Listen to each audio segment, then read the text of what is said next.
Olá para todos, sejam bem-vindos e vamos a mais um estudo. O que é batismo no Espírito Santo? Será se a evidência do batismo é o falar em línguas ou todas as pessoas são batizadas com o Espírito Santo? Somente no livro de Atos já temos a resposta, e é isso que vamos ver a partir de agora. E isso é muito questionável por algumas igrejas, mas a linha de interpretação no sentido literal é uma só. Batismo no ou com o Espírito Santo não é a mesma coisa de receber o Espírito Santo quando se converte. É uma experiência à parte da regeneração. Toda pessoa, quando tem uma conversão genuína, ela recebe o Espírito Santo, pois é ele que convence do pecado e transforma a pessoa. E eu vou provar na Bíblia que essa experiência da regeneração é uma experiência à parte do batismo no Espírito Santo, evidenciado pelo falar em línguas. Na igreja primitiva, a evidência do batismo no Espírito Santo era o falar em línguas estranhas, que não tem nada a ver com idiomas que alguns sugerem por aí. O batismo no Espírito Santo é uma capacitação sobrenatural para fazer a obra de Deus, evidenciado pelo falar em línguas. Vamos começar pelo início. Vamos ler onde os discípulos receberam o Espírito Santo na nova aliança e depois receberam o batismo no Espírito Santo como outra experiência, que não era a mesma coisa. Jesus, depois de ressuscitar, apareceu aos seus discípulos e aconteceu assim. Veja aí, João 20, verso 22, se referindo a Cristo. E havendo disse isso, assoprou sobre eles, sobre seus discípulos, e disse: recebei o Espírito Santo. Aqui foi antes do Pentecoste. Aqui os discípulos receberam o Espírito Santo na nova aliança. Isso não corresponde ao batismo no Espírito Santo. Vamos provar. Jesus, ainda depois de ressuscitado, disse para os discípulos que não se ausentassem de Jerusalém, pois teria uma nova experiência. Jesus disse isso depois de João 20, 22, que tinha assoprado e dado o Espírito Santo a eles. Jesus disse que era para esperar que eles passariam por uma nova experiência, que seria no dia de Pentecostes. Veja aí, Atos 1, verso 4 e 5. E estando com eles, determinou-lhe que não se ausentassem de Jerusalém. Jesus falando aos seus discípulos, mas que esperassem a promessa do Pai. Que promessa era essa? Do batismo no Espírito Santo. Que esperasse a promessa do Pai, que disse ele. Porque, na verdade, João batizou com água, mas vós sereis batizados com o Espírito Santo não muito depois destes dias.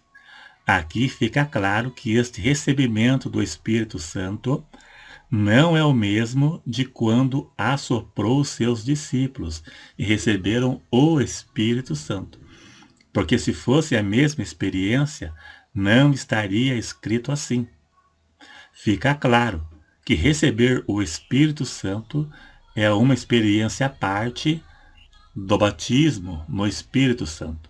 Todo crente convertido tem o Espírito Santo, porque sem ele não há conversão. Somente os crentes irregenerados que continuam no pecado, esses não têm.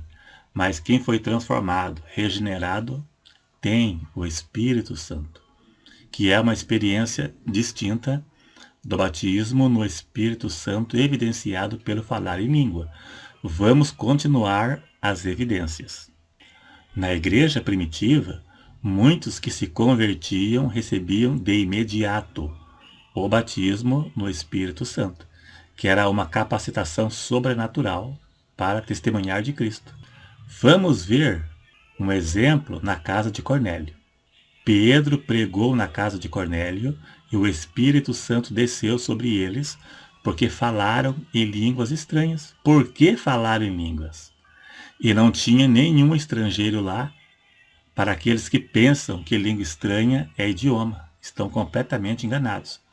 Houve essa experiência no dia de Pentecostes, mas depois disso a Bíblia nunca mais citou esse tipo de coisa.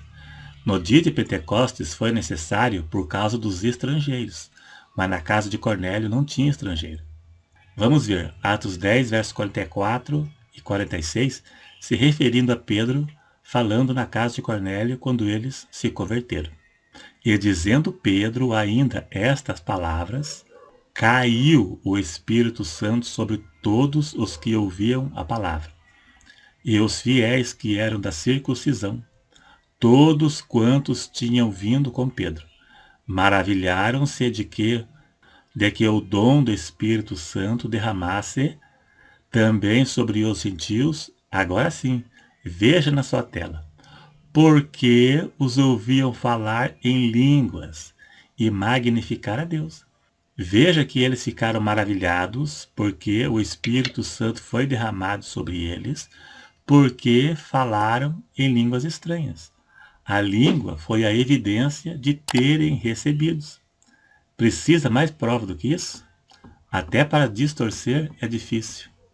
Outra prova da evidência do batismo no Espírito Santo pelo falar em línguas, Paulo, na cidade de Éfeso, encontrou um grupo de cristãos que não tinham recebido o batismo no Espírito Santo.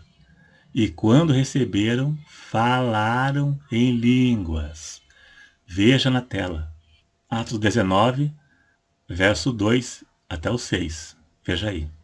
Paulo perguntou para eles: recebeste vós o Espírito Santo quando crestes? E eles disseram-lhe: nós nem ainda ouvimos que haja Espírito Santo. Perguntou-lhe: então, em que sois batizados então? E eles disseram: no batismo de João. Mas Paulo disse: certamente João batizou com o batismo do arrependimento, dizendo ao povo que cresce no que após ele havia de vir, isto é, em Jesus Cristo. E os que ouviram foram batizados em nome do Senhor Jesus. E impondo-lhes Paulo as mãos, veio sobre eles o Espírito Santo e falavam línguas. Veja aí, e falavam línguas e profetizavam. Esta foi a evidência. Esta foi a evidência do recebimento semelhante ao que aconteceu na casa de Cornélio. Está claro, só não enxerga quem não quer. Agora veja o que não é língua estranha de Deus. Nem toda língua estranha que você vê na internet, no TikTok, essas lives falsas do TikTok, desses espertalhões que entregam falsas profecias para ganhar as rosinhas do TikTok, falam línguas estranhas inventadas. Então veja o que não é língua estranha de Deus. A língua estranha é uma manifestação externa, fruto de uma mudança interna. Primeiro tem que mudar por dentro. Nem todos que falam língua é de Deus. Algumas é da carne, como essas que tem na internet, que eles falam em língua para ganhar credibilidade e confiança e causar aparência de poder. São da carne, de propósito. E algumas são até mesmo de espírito maligno, espíritos do engano. Em Atos 5, verso 32, lá diz que Deus dá o Espírito Santo àqueles que lhe obedecem, tanto para transformar, na regeneração, quanto o batismo no falar em línguas. Não é para qualquer um, não. Fale em língua na igreja e chega em casa, vai fazer o quê? Vai por um shorts curto e vai assistir porcaria na TV ou na internet? Falou língua estranha para quê? Qual foi o objetivo? Crente sem interesse pela obra de Deus. Fala em língua estranha no culto em voz alta para todo mundo ouvir. E quando vai embora se transforma sem testemunho de crente. Sua língua pode ser falsa.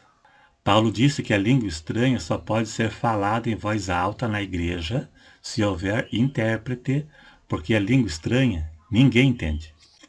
É algo que edifica apenas a pessoa que fala, Então só pode falar em voz alta se houver intérprete. Sem intérprete, fica sem fruto. Não edifica ninguém, só atrapalha o culto. Nos dias atuais eu nunca vi interpretação. Eu já vi isso há muitos anos atrás. Mas talvez hoje, com o esfriamento da igreja, tudo, né? Você vê esses na internet aí, né, pulando, girando, caindo, desmaiando. Não é evidência que seja de Deus.